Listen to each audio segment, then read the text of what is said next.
Hi, I'm Malka. My question is around politics in Israel.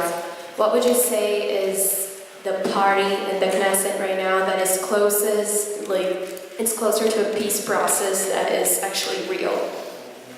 I didn't get the question, sorry.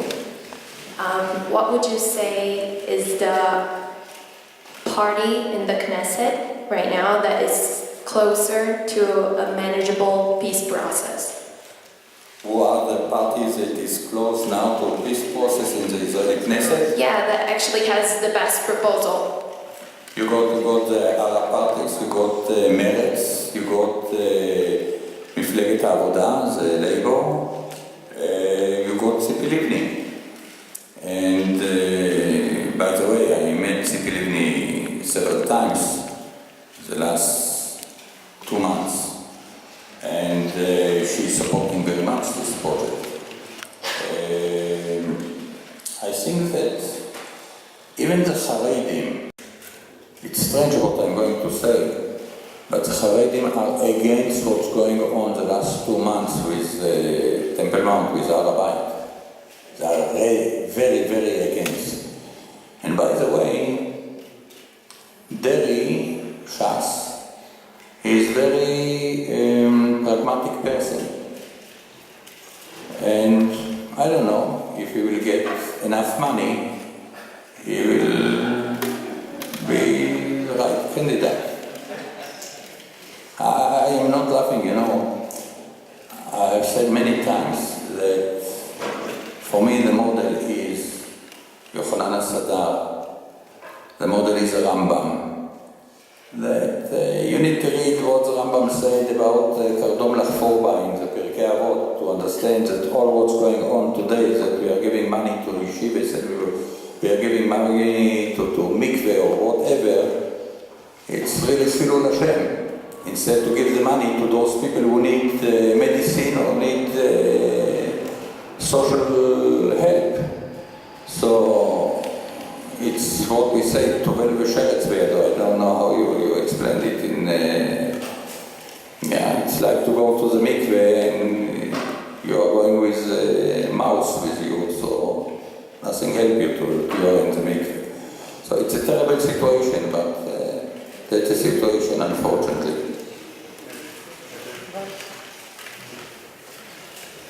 My name is Sergio. Sergio, I remember. My question. But the Queen took the microphone before. My question is very blunt.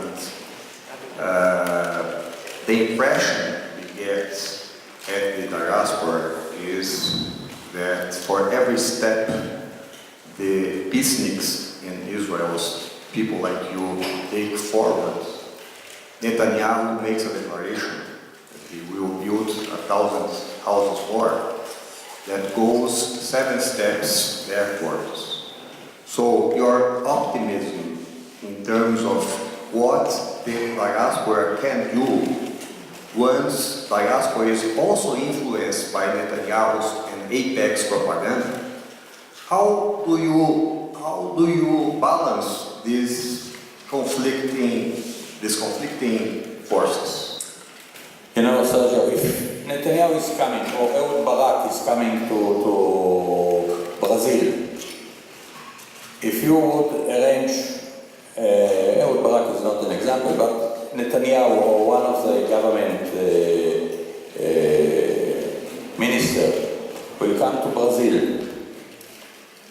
So you should arrange a huge demonstration and to say that you support Israel, but you don't support the behavior of the government. That Israel deserves to have security, but not through the occupation.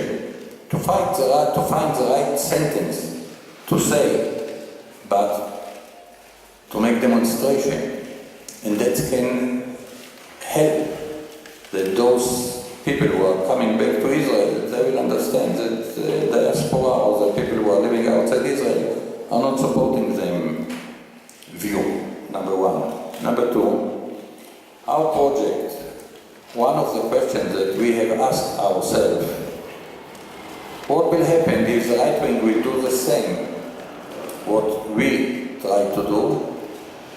It will balance what we are trying to do. And the answer was very simple. They are doing it anyway. So now you can see on the street only the right wing. We need to be on the street. By the way, I'm not talking about what kind of peace it should be. It's not my business. It's the government business. And I'm not going to say how it should be, etc. It's also different than other left-wing movement in Israel. No, we are not talking about how the peace should be. Just sit and agree about peace. Okay, my name is Ami. Ami. Yes. My question is, you said about movements in Israel for peace, about the Palestinians, you spoke about Hamas and Fatah. Do you have some Palestinian peace movement to talk about? First of all, I can prove you that we gave to Palestinian peace movement over $500,000, and not for one peace Palestinian movement. There have been, I think, something like 15 or 16, but there are much more. But you know, you remind me a question that I asked Arafat. Tell me, why you are not doing Altelena? By the way, one of my meeting with him, he got information that there was a terror attack in Tel Aviv. What he has said, how he react, I cannot say, but I can tell you only that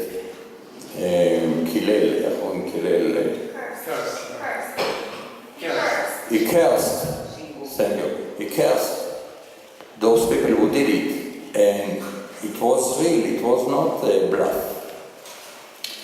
I asked him, why you are not doing Altelena, like Ben Gurion did?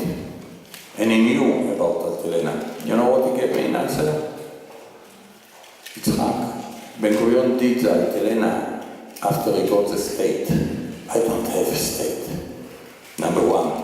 Number two, once we will have a state, I don't need to make Altelena, because most of the Palestinians will support me. Then I asked him, why you don't educate your kids for peace, for reconciliation with the Israelis?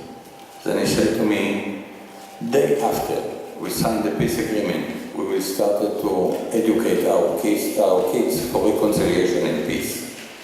If we will do it now, we will not have a soldier to fight to get a state.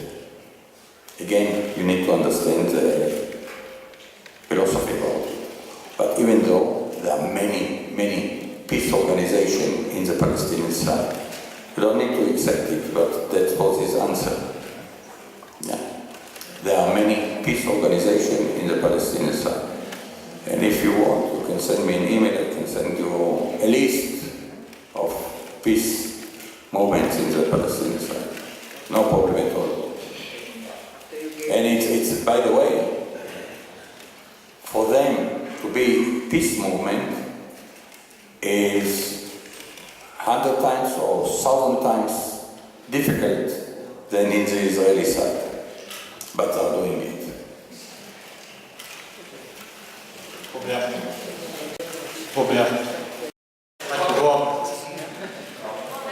Roberto. It's very interesting name, Roberto. Yitzhak Frankenthal. First of all, congratulations for your initiative, transforming pain into a peace initiative. Fantastic. Toda. Thanks. My question is related to education on both sides. I was really surprised to watch a very brief movie about all Palestinians are not aware about the Holocaust, about what happened to Jews, to our people during the Second World War. And and for the Israeli society, my question to you, also related to education, is why Israelis don't speak and read Arabic. So how you can achieve peace with both sides not knowing about their culture, history, and very recent history, and even the language. You know, I don't think that most of the Israelis know German, and we got peace with the German. I would say so, Roberto. It would be wonderful if many Israelis would talk Arabic. By the way, I know a few words in Arabic. I'm speaking with them English or Hebrew. Most of them have been sitting in the Israeli jail so many years that they know Hebrew. By the way, you should know that in the Palestinian society, maybe you know the answer. How many Palestinians have been in the Israeli jail during the 40 years occupation? 47 years. Imagine, how many? 20,000, yeah. Pardon? כל הכבוד. 1 million. 1 million Palestinians have been in the Israeli jail. I salute you. By the way, 20,000 you said. You know, when I'm giving, last years I don't have time to do it, but when I gave lectures in schools in Israel, and I gave over 600 lectures in schools, any yeshivot in Israel, I asked the kids, how many Palestinians there are? They said 20,000, 50,000, and once somebody has said 75,000, so the other kids shouted him, "You are crazy, 75,000? Then I explained to them, they are in Gaza alone, something like 2 million. In the West Bank, you got another 1.5 million. It's about 3.5 million Palestinians. They know about it. Part of our problem in Israel is that more than half of the Israeli society have been born after 67 or came to Israel after 67, and they were born to great Israel. What you are talking about occupation, there is no occupation. You understand? This is also part of our problem. Yeah, please. Hello, my name is Osvaldo. So I really don't want to, indeed I don't want to ask you a question, but I want to congratulate, I want to thank you, and I wish God will bless you and will continue doing this work, because it brings light, it brings peace, and it brings understanding amongst so many people that is so needed in that region of the world, in all the world, but especially in Israel and the Middle East. So thanks a lot and God bless you. Thank you very much. Yeah, please, lady. My name is Irene, or Irene. Oh? Irene, yeah. I also congratulate you on your initiative, but I think that you are a bit of an idealist. I've been to Ramallah this year, in April, talked to several Christian Arabs, and they all said, our politicians are corrupt, our government isn't worth the penny, our hospitals have wonderful equipment sent from Norway and I don't know where, but our doctors don't have the expertise to use the skill. We want our children to be born in Israeli hospitals, and so on and so on. You forget, I'm afraid, that corruption is a very, very important and very sad item, and I think that without corruption, and another question, what happened with Gaza when Israel left Gaza? Why wasn't anything done about Gaza? Why didn't they use Gaza as a showcase? Why didn't they with all the money that they got and all the Arab countries with all the petrol money years ago, the situation is different right now with all these EIs and ISIS and whatever. But don't forget those very important factors, please. I totally agree with you. I must tell you that I hope that you haven't been only in Ramallah, that you came also to Jerusalem to ask about the corruption in Jerusalem.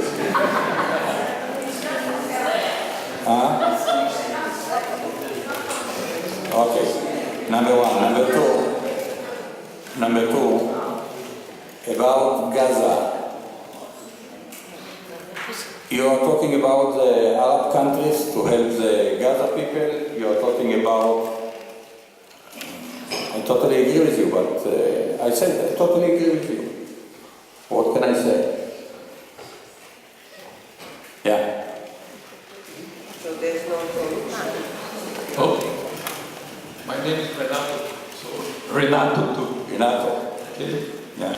There are, in spite of our cousins, there are a lot of different cultures between Arabic and the Jews. Yes. Did you make the same 255 tests with your psychoanalysis or change of mind test with a Palestinian side? And that's one I will use this opportunity. And I'm reading a lot that it's a different, Islam is has difficulties with democracy. The way, I don't know anything about Islam, but I'm reading about what people is writing about it. And I don't know whether you think this could work with one side democracy and the other side being not so democratic, let's say. So I will give you answer to your question. I think you asked 3 questions or 2. And I would say so. We decided after checking very, very seriously, we decided to start the project in the Israeli side and not in the Palestinian side. And by the way, I said to you that what we are doing is paradoxical intervention. It was also published in one of the most important sociological journal in the United States 3 months ago, because that was really something that it was against any philosophy of the sociological the last 92 years, and it was something that astonished the people. And we worked with Tel Aviv University, with IDF and Stanford to change the attitude of people by using paradoxical intervention is something that never happened. And I see that you are doing like that in your head, maybe. Yeah, okay. So it's normal, sir. Pardon? Okay, no problem. Yeah. So we decided to do the project in the Israeli side because the Israeli need to make the first step, to make the compromise. When you will make the compromise, then we will start in the Palestinian side. And what we found in the Palestinian side, that the paradoxical intervention is the occupation. We will brand the occupation. Everything, the blame, the occupation. They came late to hours, it's occupation. They are lazy to walk, it's occupation. Everything is occupation. And this is something that we will use. By the way, the idea didn't come from us, it came from the Palestinian team, the Yitzhak Palestinian. You asked me, right? Tell me. So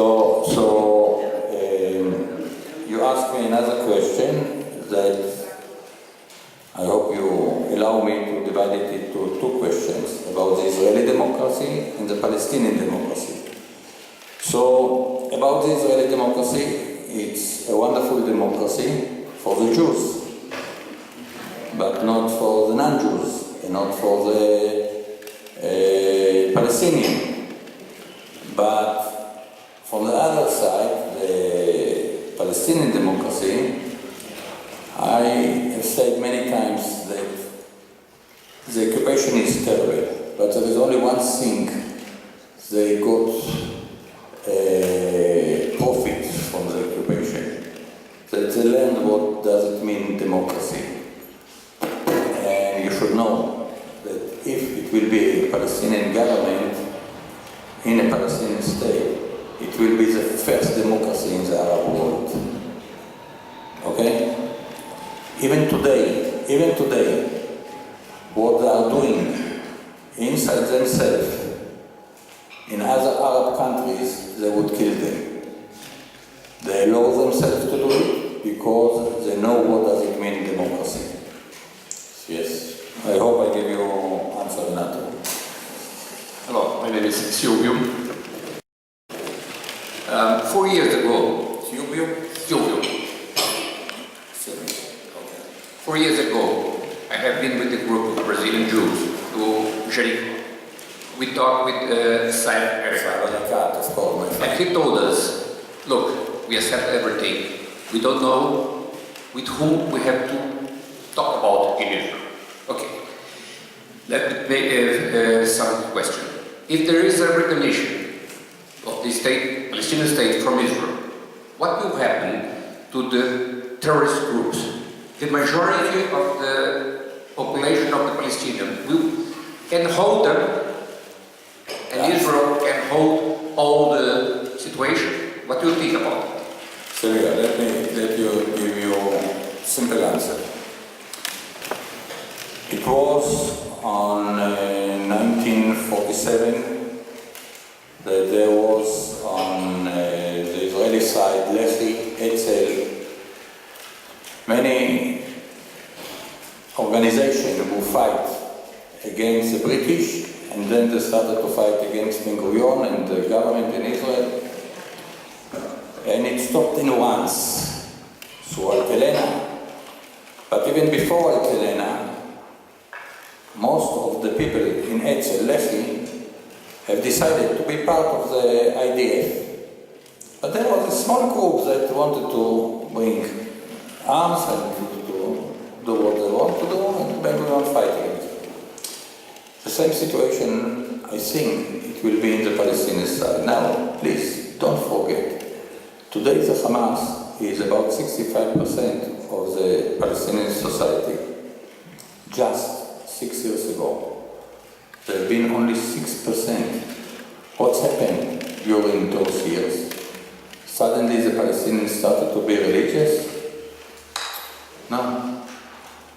They have been against the corruption of the Fatah, and they saw that nothing came out of the recognized Israel through the Fatah.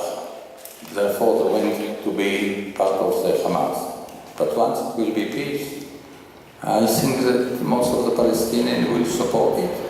By the way, you got also polls that shows that polls public opinion that shows that the Palestinian majority want peace. By the way, also majority of the Israelis want peace. But the question, what they are ready to pay for peace? And the question is, why, if you want peace, you don't vote for those leaders who will lead you to peace? Again, sociological barriers. If no question anymore, hello. I would like to finish with Divrei Torah, so yeah. It's synagogue, no? Yeah. Okay, my name is Marcelo, and my question is about, you were mentioning there's no bluff, some sayings of Arafat, for instance. A lot of people in Israel saying they were peace activists and they felt very much disappointed and deceived by contradictory sayings of the Palestinian leaders since the Oslo agreements, and that contribute to this psychological problem you mentioned about trust. So this is one point I wanted to know about what your feelings about what's been called the industry of lies from the Palestinian side. And the other question is about the more global issue concerning the whole Arab and Muslim world, the jihad, which is not only with Palestinians, I would say, it's with all the neighbors and all Islamic countries. What your views? So, about those people who are disappointed from the Palestinian, from the peace activists, you are right. You know, Barak was elected by 65% of the people in Israel. Even Arik was elected by 65%. We are not 130%, we are only 100%. So what's happened? Those people who have been on the peace went to the right, okay?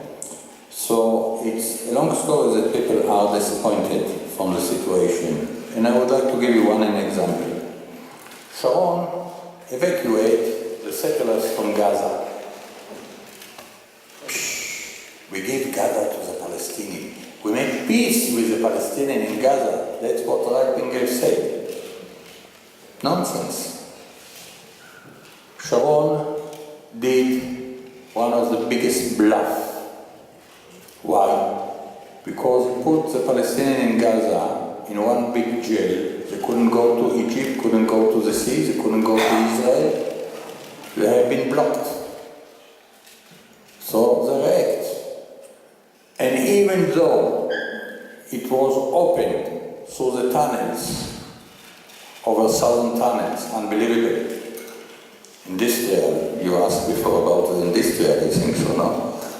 So the Hamas would fight against Israel because the occupation continued in the West Bank. What was monster way of thinking of Sharon was to put them in one big jail and to say to the world, look, we went out of Gaza and they continue to fight against us. We cannot go out of the West Bank. And so please remember, he went out from Gaza with no agreement with the Palestinians, with no talking with the Palestinian partner Hamas. Just went out. And the last thing is, worse than everything, he didn't help to those settlers who was moving out from them home to terrible situation. Why? To show to the settlers in the West Bank, be careful. If we are going to evacuate you, look what's happened to those settlers in Gaza. So, that's number one. You asked also about, I think that's what you asked, Marcelo, right? Second question was about jihad. About jihad, you're right. Look, most of the Muslims are against those monsters from CIS, the crazy. So they are saying that they are not Muslims again. They are using the Muslims as a fig leaf, but they are not Muslims. That's what they are saying. So the world needs to fight against them. It's not the Israeli problem. This gentleman wants to say something before. Yeah, please. What's the name? Clara. Clara. Clara. Yeah. I speak very bad English, but I will try. First, congratulations. It's touched my heart because it's a big opportunity. I go to Israel all year. My family is there.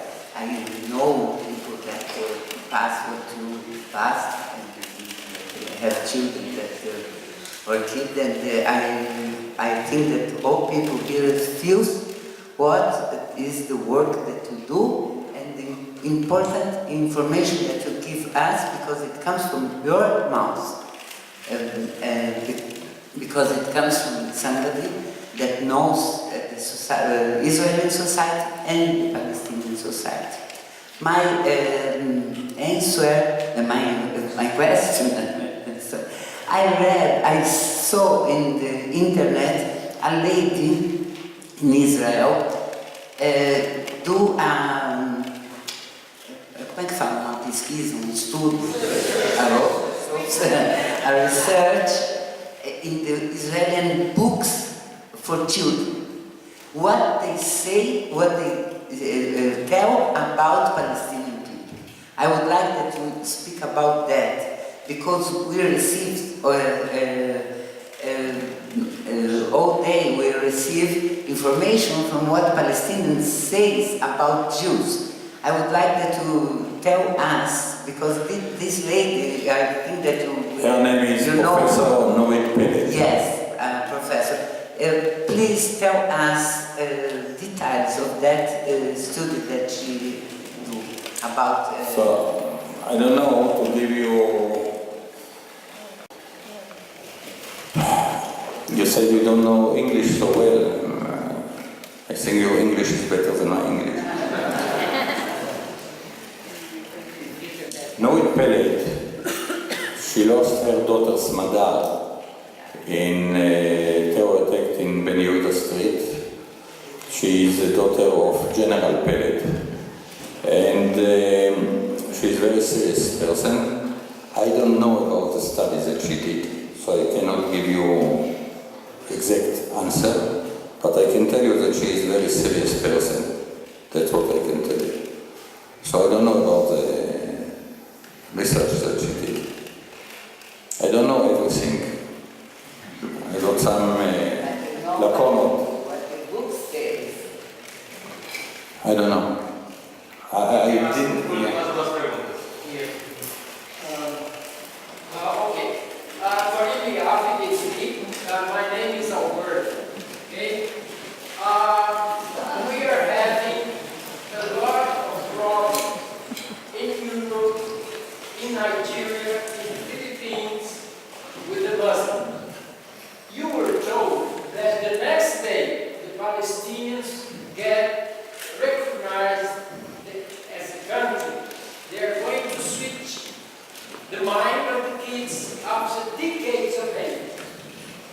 I understand that what's happening in Malmo, Sweden, in London, in Paris, in Toronto, in New York, is due to hate teaching.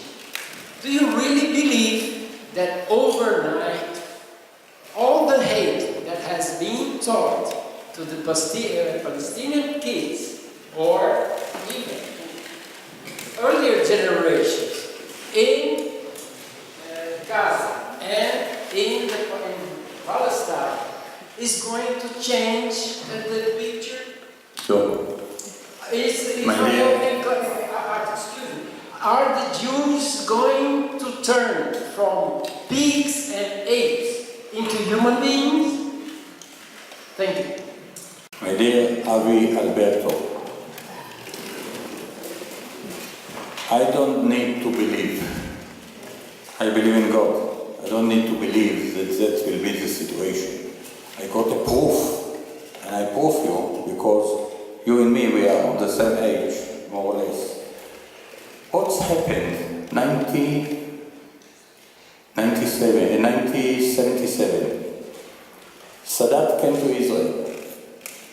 Day before he came to Israel, day before, it was the announcement in the Yediot Achronot newspaper, the most biggest newspaper in Israel, what the General Motagur, who was the chief of staff in the army, have said. Be careful, not Sadat is going to come. His army, best guerrilla people will come to kill all the Israeli leaders. So much hate between the Israelis and the Egyptians. Day later, after Sadat came, tens of thousands of Israeli kids have been with Egyptian flags and Israeli flags in the road. Overnight, it has been changed. I don't need to believe, I know it. But let me tell you something, Alberto. I've been in Egypt several times. On the good days, I was with my kepale in Cairo.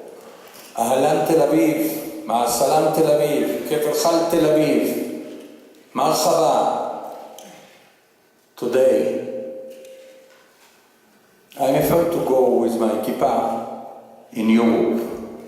I ask sometimes here in Buenos Aires, if in Sao Paulo, if I don't have any problem to go with my kepale. They say to me no, so I'm going with a kepale here. But today it's a danger. So, Alberto, you don't need to believe. You just need to be avi and to know what's happened in 1977. Like Germany? Okay, like Germany, the name is Albert Holzhacke. Congratulations for your psychology. This has been known. There is a book written by Robert Kagan from School of Education from Harvard. He calls it Immunity to Change. So when you want to change, you have some advantages that doesn't allow you to change. So you're bringing exactly Robert Kagan's concept. Is what is not allowing Jews to change, and perfect, congratulations.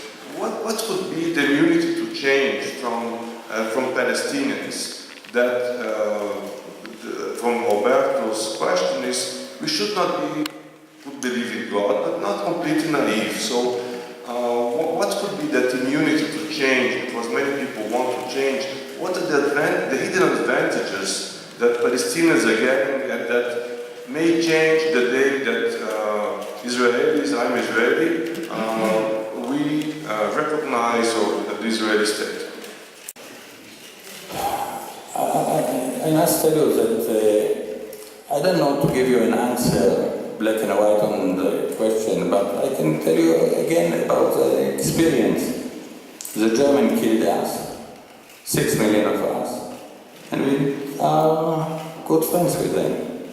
If we could do it with the German, why we cannot do it with the Palestinian? You know, before